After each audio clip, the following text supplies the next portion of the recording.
Welcome to the PlayStation Plus review for February 2016.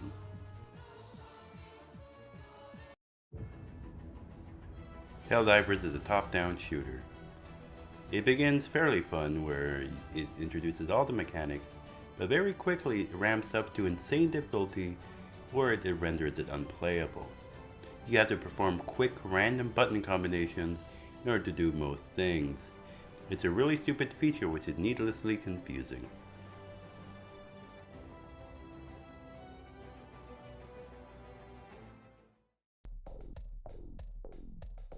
If you're looking for a game that's similar to Terraria or Minecraft, check out Nom Nom Galaxy.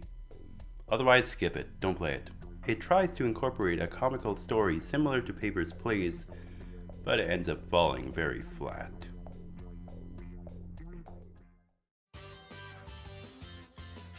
When I heard Persona 4 was coming to PlayStation Plus, I was pleasantly surprised, only to be disappointed that it was the arena game, but I ended up really enjoying it.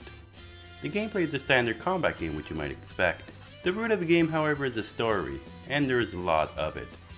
In fact, I had to play for an hour and 11 minutes before I got to the first fight.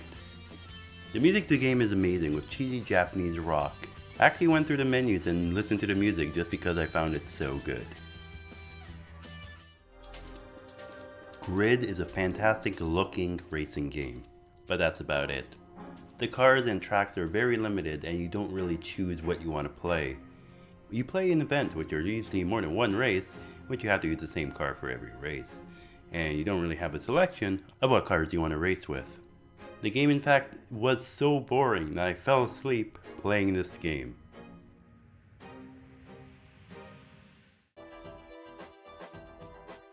Nova 111 is one of those side-scrolling puzzle games. The goal of this one is to reach the endpoint in as little moves as possible.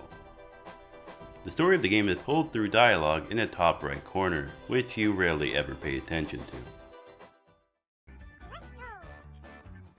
Lemmings is exactly what you would expect.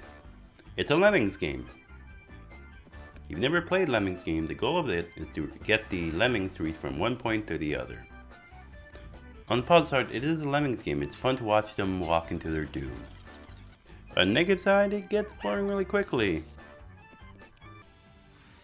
I love this month just because of Persona 4 Arena. And that single game almost made the whole month worth it. It is a high value month, and you do get a lot of pretty expensive games. Unfortunately, a lot of them are just indie trash. More adventure games. Now that's what we need. This time we get Grim Fandango Remastered. The game itself is pretty good and left me wandering around in circles trying to figure out what to do.